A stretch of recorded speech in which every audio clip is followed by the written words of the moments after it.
Stranger Things. 5 finally got a full trailer, and it's packed with clues that tell you where this last season is headed. We're talking who's in danger, what the government's doing, how the Upside Down is changing, and why Will matters more than ever before. If you want every hidden detail decoded for you, you're in the right place. Be sure to subscribe, and let's get into it. First up, we have the simple stuff that sets the board for everything else. Vecna speaks first and basically says it's go time in a more dramatic way. We also see a Demogorgon bow to him, which flat out confirms the hierarchy we've all guessed. He runs the show, and the monsters serve him. That's chain of command in a demonic military, not just a cool aesthetic. Next, the place that keeps showing up is the Hawkins library, but in the Upside Down. That's the ground zero for whatever takes place. Previous rifts converge there, and now the town is under a military quarantine with walls, checkpoints, and a locked zone around that area. You're going to hear me say library a lot because the trailer keeps circling around it, and the characters literally map plans around that district. Bottom line is that the library is the hub for getting in and out, and both sides know that and treat it as the core of their plans. Let's take a moment to zoom in on Dustin. He's still repping the Hellfire Club shirt, and he's got some bruises. That lines up with the idea that Hawkins still blames Eddie for what went down, and Dustin's taking heat for defending him like the die-hard legend he is. We all need a friend like Dustin. It also tells you where his head's at this season. He's grieving, he's stubborn, and he's not backing down even if it means getting jumped for standing up for what's right. That matters a lot because Dustin's usually the cheerful problem solver, but here he's acting out of loyalty and anger. Don't be surprised if he pushes a new plan through when things look risky, because he feels like he owes Eddie and wants to pay that debt in full. You'll spot the WSQK radio station more than once in the trailer. Mike and 11 meet on the roof to plan next steps, and there's an underground hangout hidden behind a shelf. Think of the station as the party's unofficial HQ. It's tall enough to broadcast, it's away from the normal streets in common use, and signals in this story have a way of crossing dimensions. If a tower goes down later, it's probably Vecna cutting comms on purpose, preparing for his final move. The tunnels keep showing up, and they're not just crazed, ragged tiers. They look clean and carved, like they were dug on purpose. That's a pretty big clue. A human-made route means the kids aren't just chasing rifts, they're building a way to move under the quarantine, finding unique ways through the chaos to end things for good. The map with figurines marks Day of Disaster, shows concentric security rings, and points to places like the hospital and a barn called Whitegate. That's how the characters will move this season. They'll use a practical network, not just portals, to hop between targets. 11 and Hopper are inside the Upside Down, breaching a site that looks like a military build with a radome, the big golf ball dome that protects antennas. That's proof the government isn't just guarding Hawkins from the outside. They've set up shop inside the Upside Down and have something to hide. That's huge, because if the military's operating on Vecna's turf, it puts civilians at more risk nearby and gives Vecna a reason to strike outside the usual zones. If the government's experimenting on organisms from that realm, it also creates threats beyond a Demogorgon shows up. We're talking labs, power, and openings that can be exploited or blown apart. There's a fast beat where 11 tells Mike this isn't one of his campaigns, and he doesn't get to write the ending. That knocks down the idea that childish Dungeons & Dragons logic can solve everything. It also sets up real tension between Mike's habit of planning and the messier reality they're facing. Even so, Mike placing figures on the Hawkins map still helps. It shows where the group will split, where they'll hit first, and how tight the security ring is around the library zone, or at least, that's the plan. The takeaway here's simple. They'll keep planning, even when it seems hopeless, just without pretending that their plans can control the outcome. The big energy blast is one of the loudest clues. We see a massive red wave that turns blue and rolls out from a structure that looks like Hawkins' lab in the Upside Down.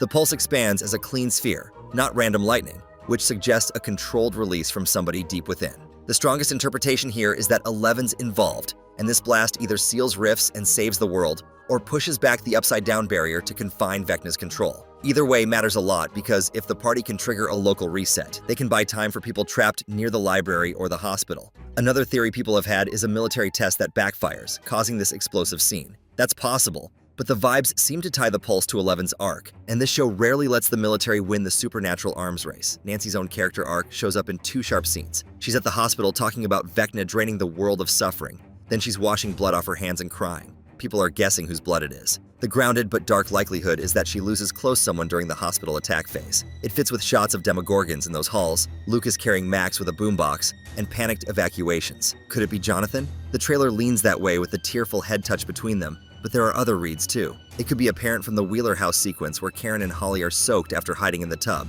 It could also simply be a soldier that she couldn't save, witnessing him get torn apart violently. The real point isn't just the identity of the loss. Nancy's not just the sharpshooter this time. She's the one trying to hold it together while the place she's protecting falls apart. Lucas and Max tell us a lot about the middle of the season. Lucas faces a full Demogorgon in that tunnel, all alone, and he's also carrying Max in the hospital elevator with a tape player in hand. That callback tells you where she stands. She's still unresponsive enough that he's using music to pull her back, and he's physically hauling her out while demo dogs hit the door. Max's recovery is a seasonal arc, not a quick fix we'll see at the start, and any big wake-up moment won't come to us early on. Meanwhile, Lucas is protector and runner, which is why you see him moving alone so often. He's carrying the most dangerous job in Hawkins, and he's doing it with someone over his shoulder. Erica's quick school shot matters more than it looks. She's the lockbreaker and late-game ace. With the knowledge of a turnbow trap episode at the end of the first batch, that lines up with her being key to a break-in or a time diversion, putting her in the thin column of people who open doors at the exact second a demo pack sprints past. There's a cluster of battle zone moments that all point to the same thing. Demogorgons tearing into a military base, soldiers firing in every direction, Joyce holding Will while Mike shields younger kids, and Dr. K, the new scientist played by an 80s action icon pulling a weapon in the quarantine district. The point isn't the spectacle. It's that Vecna's not just picking off teens in nightmares anymore. He's hitting fortified sites in daylight, growing more powerful and confident. If you've wondered how the show would raise the stakes, that's the plain answer. Monsters in civilian spaces, nowhere to hide, chaos everywhere. Vecna's new look and the line to Will are the big swing that close it all. He's thicker, more armored, and he pulls Will close. "William, you're going to help me one last time." Will isn't random. He isn't a leftover from season 1. He's central, and Vecna needs him for a specific job. The cleanest way to interpret this is that Will's somehow a key to power, one that Vecna needs to finish the merge, or he's the bridge that brings the Mind Flayer directly back into play. The Duffers have gone on record saying that the season would explain the connection between Will and Vecna, so this must be a huge final moment. The fact that Vecna uses Will's full name shows the weight of his intent and importance. It sounds like someone picking up a project he started years ago, or a parent talking in an annotated tone to their disappointing middle child. A few smaller threads help pin down locations and timing. There's a shot of floating rocks and a figure falling through a red-lit space that looks like the Dimension X area from Henry's past. That suggests the borders between the frozen Hawkins copy and the deeper realm are thinning. Steve's driving a van with a big antenna which connects to the radio station, and the idea that signals are a major reoccurring weapon, not just bats and axes. Dustin in a ghillie suit staring upward suggests ambushes and surveillance, not a straight charge like Season 4 with flaming poles. They've learned and they're adapting. This will be a strategic buildup rather than an all-out war built of desperation. The season has to answer another long-running question: what the Upside Down really is, and why Will is so connected to it. The trailer nudges hints at both being revealed. The Upside Down still looks like that frozen 1983 copy of Hawkins, but now there's military hardware inside it and a clean energy pulse racing across the sky. That hints towards the border being pushed and shaped, at least temporarily. If the blast shifts from red to blue, that's not random color. Red looks like Vecna's demonic influence, while blue reads like a reset or opposing force purifying the area, almost like Aang removing Ozai's bending energy in that one Avatar scene.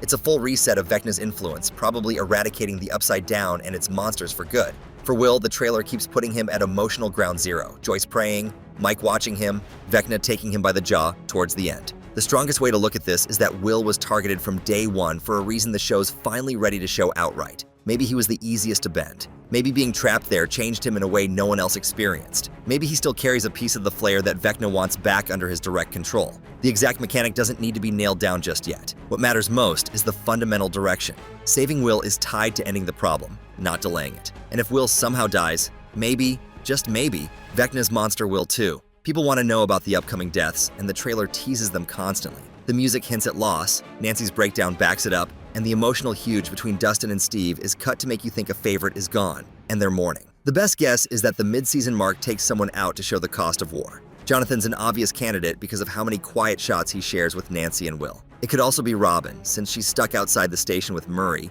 as rifts open in front of them. There's even a possible path where a parent dies, given how much time the trailer spends on the Wheeler house under attack. The key we need to notice is simple. Expect a loss that changes who's available for the endgame, not a shock just for the sake of emotions. Whoever it is, their death will serve the story in a tragic but necessary way. If we take a closer look at some scenes, the map table shows the hospital on one side and Whitegate on the other, matching earlier teases. That means the kids will bounce between triage, planning, and a rural entry point, not camp in one safe room to fight it out. Dustin's battered face shows up before most of the big sequences, so count that beatdown as early, as a build-up to the Upside Down.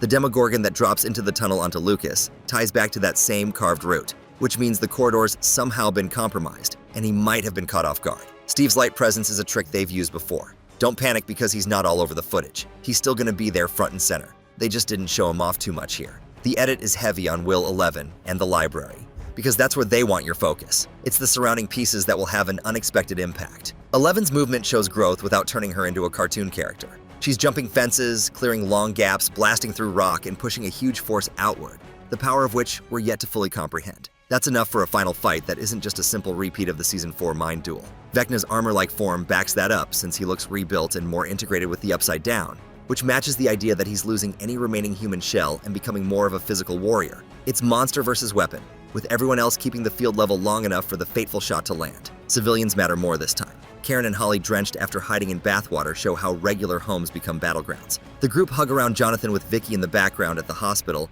tells you Robin's people are still in the mix, which matters when she has to choose between running and staying. Dr. K firing a handgun in the quarantine zone shows she's active, and she might be the one who either tries to weaponize kids like 11 or shuts the project down when it goes sideways. That split will decide whether the government helps, hurts, or both. As you can tell, there's a lot to unpack from the trailer. We're working on another video breaking it down in super slow-mo, so be sure to subscribe and stay tuned for more hidden gems and secrets. Are you hyped for the season? Who do you think the tragic death is going to be? And if you want to see more Stranger Things content and theories, click the video on screen now.